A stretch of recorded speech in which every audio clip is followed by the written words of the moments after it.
귀한 찬양을 하나님 앞에 영광 돌린 호산나 찬양대에 감사를 드립니다. 신령과 진정으로 예배드리는 성도 여러분들에게 하나님이 약속하신 축복의 땅, 이 약속의 땅이 여러분의 삶 속에 펼쳐지시기를 주님의 이름으로 기원을 드립니다. 약속의 땅이라는 제목으로 오늘 말씀을 나누며 하나님의 음성을 귀 기울여 듣고자 합니다. 가나안 정복을 마치고 레위 지파에게 전국적으로 성읍을 분배받는 이야기가 오늘 본문의 앞서에 나오고 있습니다. 그리고 드디어 정복과 함께 모든 분배가 끝난 바로 그 지점에서 오늘 본문이 결론을 맺고 있습니다. 이렇게 하나님의 약속하신 것에 대해서 그의 자녀들인 그 백성들은 하나님 앞에 당연히 청구할 권리가 있다는 것을 앞서서 보여줬습니다. 자녀에게는 부모에게 하나님이 주시는 어떤 청구권이 있는 것 같습니다. 자기가 저축해 놓지도 않았고 쌓아 놓지도 않았는데도 자녀는 부모에게 달라고 청구를 합니다. 그러면 부모는 그 자녀에게 값도 묻지 않고 받지도 않고 줍니다. 어떤 때는 구하지 않았는데도 줍니다. 왜? 사랑하는 자녀이기 때문입니다. 하나님의 백성은 이처럼 하나님께 청구할 권리가 있습니다. 여러분, 하나님의 자녀로서 하나님 앞에 마음껏 구하는 이 청구권을 잘 행사하시게 되기를 간절히 바랍니다.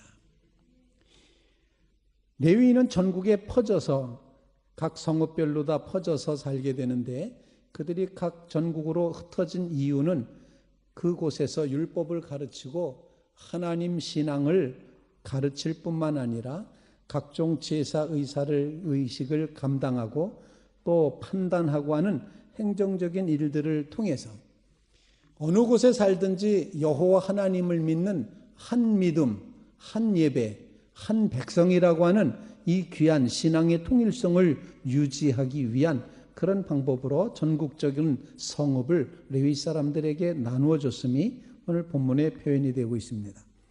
신앙 공동체의 일체성, 하나 되는 모습, 그 모습을 가르쳐 주고 있습니다.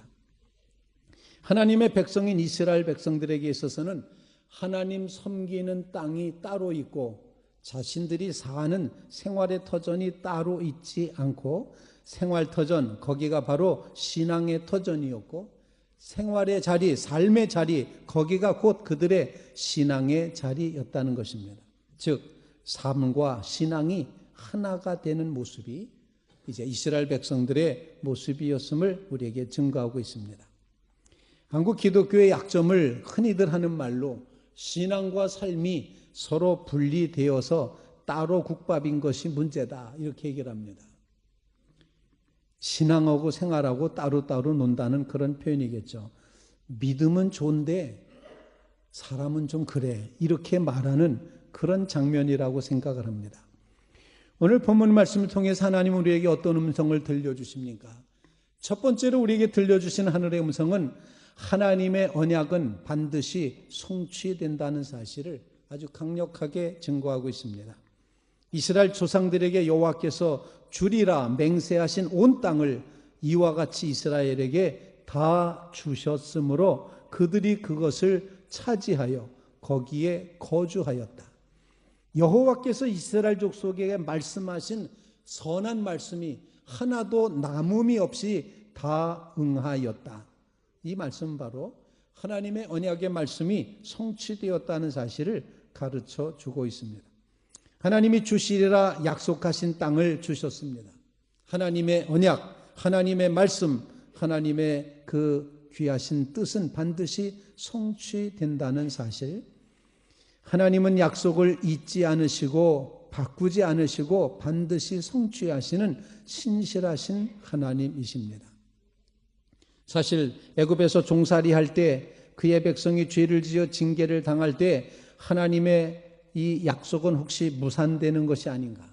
애굽에서 400년 동안이나 있으면서 가나안 땅을 주신다고 했는데 젖과 꿀이 흐르는 땅이라고 하셨는데 과연 그 땅을 주실 수 있을까? 의심하지 않을 수 없었던 그런 형편도 있었지만, 그러나 하나님께서 아브라함에게 이르시되 너는 눈을 들어 너 있는 곳을 북쪽과 남쪽 그리고 동쪽과 서쪽을 바라보라.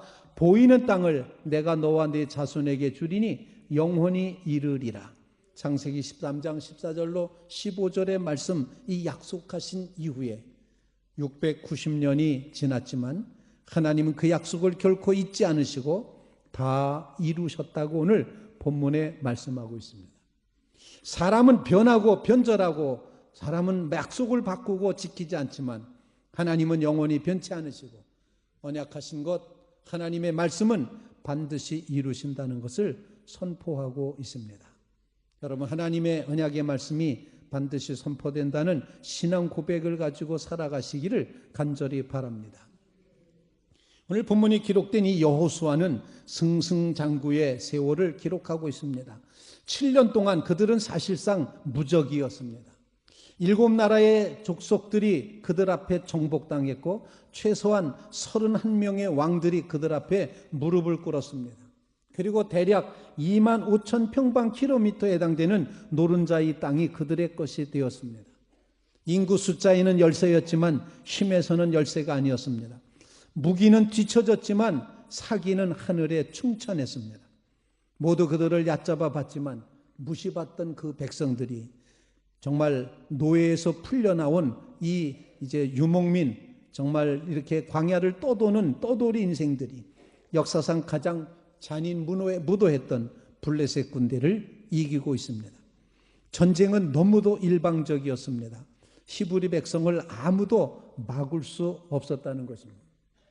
늘 그랬던 것은 아닙니다. 아무리 하나님의 택함 받은 백성이라고 해도 성경은 이 파란만장한 백성의 역사를 미화시키지 않습니다. 아브라함은 겁에 질려서 아내를 누이라고 했습니다. 야곱은 거짓말을 너무 많이 했습니다. 에서는 장자의 고난을 팔아먹었습니다. 야곱의 아들들은 동생인 자기 동생, 친동생 요셉을 팔아넘겼습니다. 400년의 애굽 종살이가 끝나는가 싶더니 이번에는 40년간의 광야 방랑 생활을 하게 되었습니다. 나중에는 79년 동안 바벨론 포로로 붙잡혀가서 포로 생활을 또 하기도 했습니다. 피땀 흘려 지었던 성전을 2번씩이나 빼앗겼으며 하나님의 임재의 상징이었던 언약궤를 잃어버렸던 적도 있었습니다. 바벨론은 도시를 세웠고 그리스 제국은 힘을 과시했고 로마 제국은 영토를 넓혀갔는데 이스라엘 백성들은 고대 사회에서 허구한 날 이렇게 얻어터지고 저렇게 밀려다녔던 약골이었습니다. 그런데 단 7년만큼은 예외였습니다. 어쩌면 이때가 이스라엘의 황금기였습니다. 출애굽의 고통스러운 나날들과 사사기의 암흑기 그 사이에 화려하게 황금빛 나는 황금기, 모세는 세상을 막 떠났고 히브리 백성은 광야 방랑 40년의 무통일을 돌아 이제 50년째를 행하여 가고 있는 바로 그때 어느 날 하나님께서 여호수아에게 말씀을 하십니다. 너는 이 백성과 더불어 일어나 요단강을 건너라. 내가 미리 약속했던 그 땅을, 내가 밟는 온 땅을 내가 너에게 주리라. 이렇게 말씀하면서 시작된 이스라엘의 황금기. 그때부터 이 백성은 그야말로 파죽지세였습니다. 요단강이 갑자기 열립니다. 여리고성이 무너집니다. 태양이 멈추고 가나안 왕들은 강제 퇴거를 당합니다. 악은 고개를 숙이고 희망은 떠올랐습니다. 전쟁이 끝나자 집 없었던 방랑자들이 이제 집주인이 되었습니다. 땅 주인이 되었습니다. 목자의 나라가 가나안 언덕의 미래를 설계하면서 떠돌이가 농장과 마을과 포도원 가꾸기 시작을 합니다. 그들의 성공과 번영이 얼마나 눈부셨던지 오늘 본문 말씀이 증언하고 있습니다. 전부 다 이루셨다, 이렇게 표현하고 있습니다. 하나님은 이스라엘 선조들에게 하신 약속을 놓치지 않고 다 이루셨습니다. 690년 전에 했던 약속인데 690년 후에 하나도 남음없이 언약을 성취하신 하나님의 모습, 즉 하나님은 언약하신 바를 반드시 이루시는 하나님이라는 것을 우리에게 증거해 주고 있습니다. 하나님의 말씀은 반드시 이루어질 줄로 믿습니다. 주 예수 그리스도께서 마지막 때 하신 말씀처럼 내가 세상 끝날까지 너희와 항상 함께 있으리라 언약하셨습니다. 이 언약이 분명히 이루어질 줄로 분명히 믿습니다. 이렇게 하나님의 언약을 믿고 나가는 아현중앙교회 모든 성도들 되시기를 주님의 이름으로 축원을 드립니다. 둘째로 하나님은 약속하신 그 땅에서 그 백성에게 안식을 주셨습니다. 오늘 본문 말씀에 그렇게 표현하고 있습니다. 온 땅을 이와 같이 이스라엘에게 주셨다고 말씀하시고 여호와께서 그들의 주위에 안식을 주셨으되 그 조상들에게 맹세하신 대로 그들의 모든 원수들 중에 그들과 맞선 자가 하나도 없었으니 이는 여호와께서 그 모든 원수들을 그들의 손에 넘겨주셨다. 이렇게 말씀하고 있습니다. 창세기 12장 7절에 하나님께서는 아브라함을 부르시면서 하신 약속이 있었습니다. 아브라함에게 나타나 이르시되 내가 이 땅을 네 자손에게 주리라 하신지라 아브라함이 자기에게 나타나신 여호와 앞에 제단을 쌓았다고 말합니다. 약속의 땅을 주셨습니다. 그 땅은 곧 안식의 땅이었습니다. 하나님은 이스라엘을 도우셔서 모든 대적을 물리치고 승리를 얻게 해 주셨습니다. 그 백성이 자기 땅을 안전하게 소유함으로 드디어 안전을, 평강을 누리게 되었습니다. 하나님이 미리 내다보셨던 안식이었습니다. 하나님은 앞으로도 늘 거듭하여 자기 백성들에게 안식을 선물로 주실 것입니다. 신약성경에서는 이 말씀의 뜻을 확대해서 마지막 때에 주시는 구원으로서 포괄적으로 이렇게 표현하고 있는데 안식은 노동의 멈춤이나 전쟁의 중지 등으로 인해서 얻어지는 그런 안식으로 표현이 되고 있습니다. 하나님만 안식을 주실 수가 있습니다. 하나님과 온전한 관계를 가져야만 안식을 얻을 수가 있습니다. 그리고 하나님의 뜻, 하나님의 공의가 이루어지지만 참 안식이라고 표현할 수가 있습니다. 안식의 근거이신 하나님만이 우리의 편이 되십니다. 그 하나님이 우리를 위하십니다. 하나님이 약속하신 땅, 구원의 땅을 허락해 주셨습니다. 자신의 독생자를 인간의 죄된 이 곤궁함 속으로 내어주신 것은 결코 속이지 않는 하나님의 사랑의 신실함을 표현한 그런 모습이었습니다. 그래서 오늘 본문에는 누가라는 단어로다가 이제 몇 번씩이나 질문을 하고 있습니다. 누가 우리를 대적하리요? 누가 능히 하나님의 택하신 자들을 고발하리요? 누가 정죄하리요? 누가 우리를 하나님의 사랑에서 끊으리요? 이렇게 말하고 있습니다. 하나님과의 약속, 하나님이 허락하신 그 언약, 하나님의 이 평안, 이 안식에서부터 빼앗아갈 수 있는 사람은 아무도 없다. 시비 걸 사람도 없다. 고발할 자도 없다. 그러므로 누가 우리를 그리스도 안에 있는 하나님의 사랑에서 끊으리요? 자기 아들을 아끼지 아니하시고 모든 사람을 위해 내주신 이가 어찌 그 아들과 함께 우리에게 모든 것을 주시지 아니하겠느냐? 그는 그리스도시니 그는 하나님 우편에 계신 자요 우리를 위하여 간구하시는 자신이라. 주님 주시는 평강, 주님 주시는 안식, 이 구원의 삶이 여러분의 삶 속에 가득 채워지시기를 간절히 바랍니다. 여호와께서 온 땅을 다 주셨으므로 여호와께서 그들의 주위에 안식을 주셨으되 그들의 원수 중에 그들과 맞선 자가 하나도 없었으니 선한 말씀이 하나도 남음없이 다 응하였더라. 안식의 세계가 펼쳐졌다는 사실입니다. 여러분, 하나님이 약속하신 그 땅에서 주시는 평강, 이 안식을 누리며 살아가는 믿음의 성도들 다 되시기를 주님의 이름으로 축원을 드립니다. 세 번째로 하나님께서 허락하신 이 약속의 땅에 들어가는 조건은 딱 하나 있습니다. 누가 들어가느냐? 광야를 등지는 사람만이 들어갈 수 있습니다. 영적인 황금기를 누리는 그 영적인 황금기를 우리의 것으로 누려가기 위해서는 약속의 땅으로 들어가야 되는데 약속의 땅에 들어가기 위해서는 이제 우리는 광야를 등지는 결단이 필요하다는 사실입니다. 여호수아서는 바로 그런 이야기를 우리에게 들려주고 있습니다. 약속의 땅에 들어가고 싶습니다. 가만히 앉아만 있는 것은 아니었습니다. 노력도 해봅니다. 하지만 역부족입니다.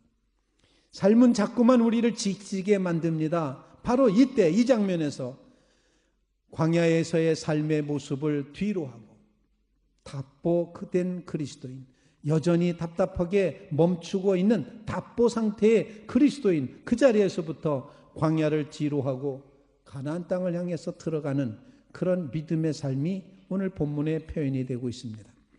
하나님이 우리를 위해 약속의 땅을 마련하셨습니다. 이 약속의 땅은 히브리 역사에 있어서 한 획을 그은 여정 중 세 번째 정거장이었습니다. 첫 번째 여정은 애굽에서 시작되어 광야를 거쳐 가나안에서 막을 내디는 이 3단계의 모습을 보여줍니다. 어쩌면 우리 신앙생활의 모습도 이와 같다 생각을 합니다. 성경에서 말하고 있는 이 지리, 이 움직임의 장소는 곧 신학을 표현하고 있습니다. 애굽에서 히브리 백성은 바로의 노예로 살았습니다.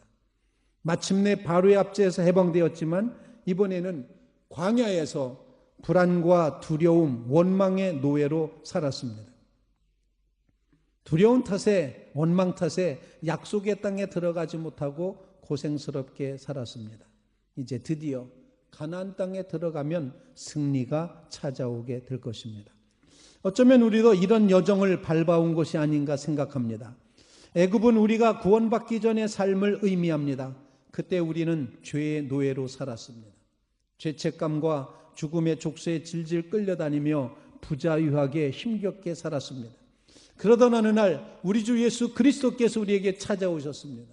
주님의 은혜와 능력으로 우리는 홍해를 건넜고 옛삶에서부터 해방되어 가나안으로의 새로운 삶을 출발하게 되었고 가나안 땅은 반드시 있다고 약속을 얻게 되었습니다. 우리에게 약속된 땅은 물리적인 영토가 아니라 우리의 신앙의 현실이라고 생각을 할 수가 있습니다. 부동산 말하는 게 결코 아닙니다. 우리의 마음과 영혼, 우리의 심령, 우리의 정신의 온전한 상태를 의미합니다. 모든 일에 우리를 사랑하시는 이로 말미암아 넉넉히 이기는 삶, 어떤 경우를 만나도 낙심하지 아니하는 삶, 그리스도의 사랑이 강권해 주시는 삶, 아무것도 염려하지 않고 오직 모든 일에 기도와 간구로 감사함으로 하나님께 아뢰는 삶, 항상 성령 안에서 기도하는 삶, 무엇을 하든지 말에나 일에나 다 주 예수의 이름으로 하고 그를 힘입어 하나님 아버지께 감사하는 삶, 이것이 약속된 가나안 땅의 모습입니다. 가나안은 하나님의 은혜가 가득해서 시련이 다 정리된 하나님의 부름에 의해서 완전히 정리되어 있는 그런 삶의 모습입니다. 하나님의 계획 속으로 하나님의 약속의 땅으로 들어갈 때 사실 질 때보다는 이길 때가 더 많아집니다. 용서할 수 있게 됩니다.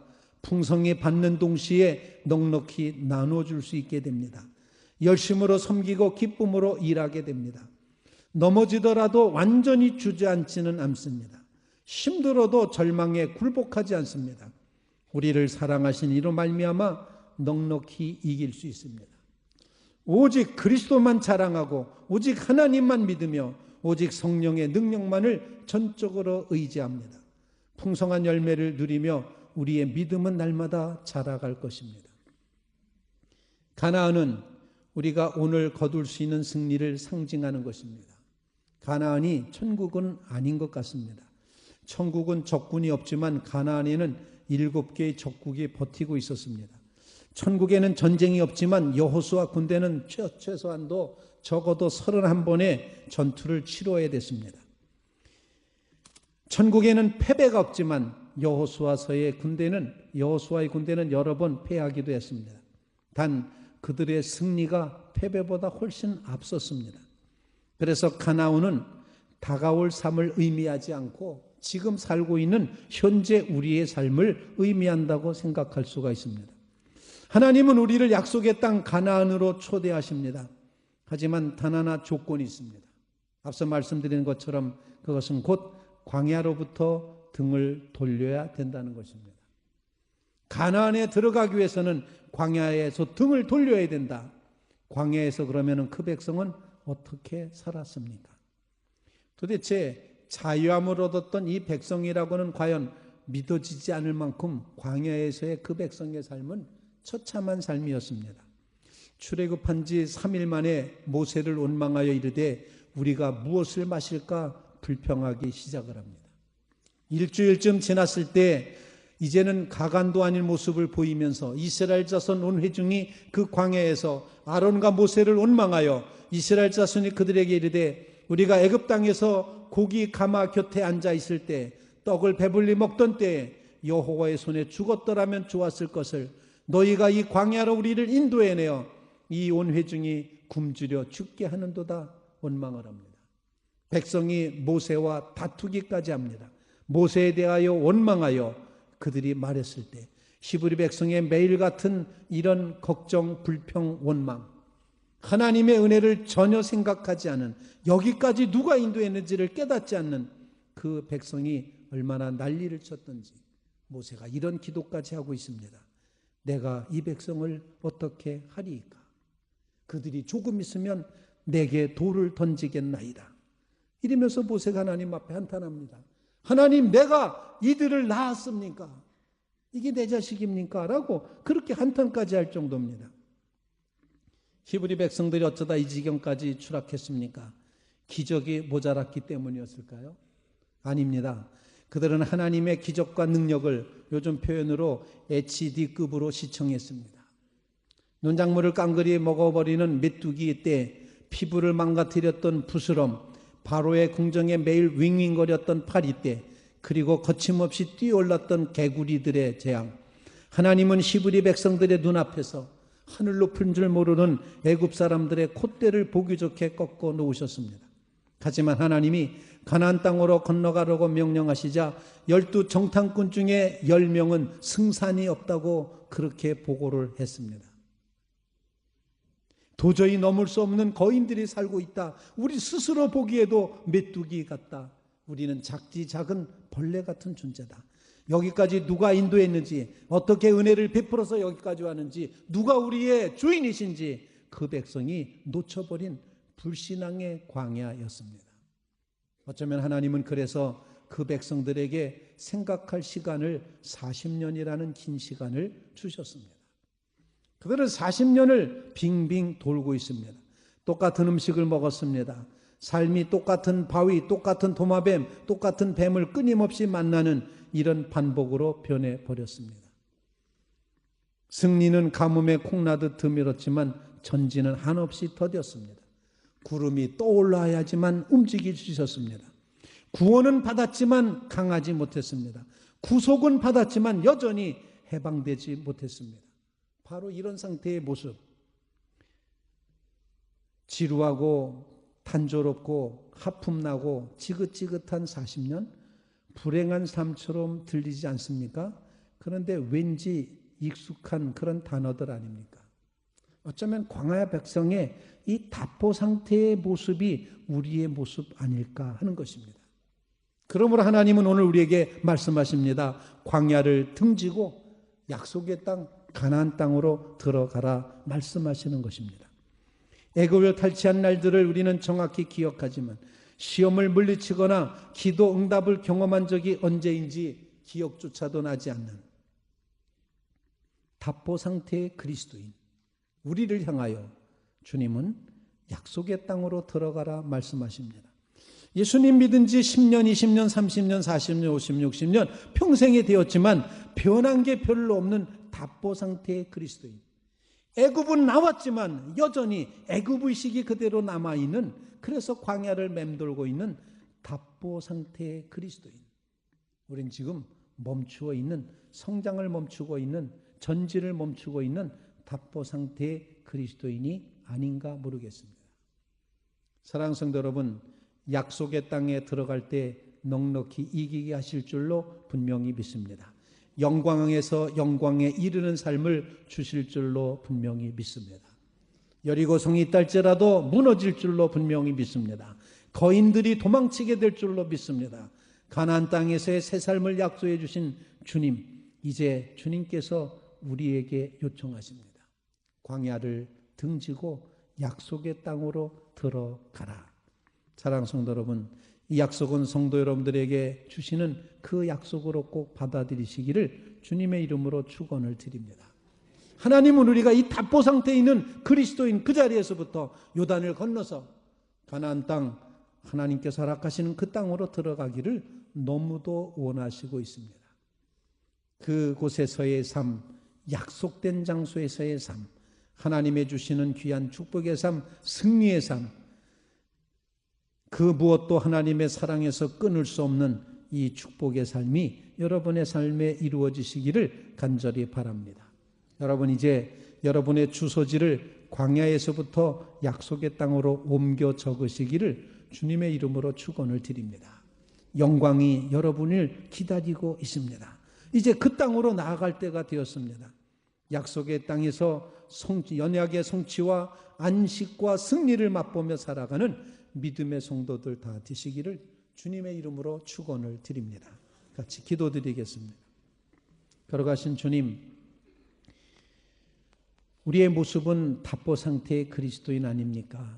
걸어가신 주님, 이제 우리로 하여금 일어나 이 백성과 더불어 요단을 건너가라고 하시는 주님의 음성을 듣게 하시고 주께서 언약하신 것 하나도 남음없이 다 성취하심을 믿게 하여 주시옵고, 그리고 우리에게 안식 주셨음을 기억하며 평강한 삶을 누리게 하여 주시고, 이제는 불평의 하나님의 은혜를 외면했던 이제 그 광야를 등지고 하나님께서 베풀어 주시는 축복의 땅, 약속의 땅을 향하도록 역사하여 주시옵소서. 예수님의 이름으로 간절히 기도하옵나이다. 아멘.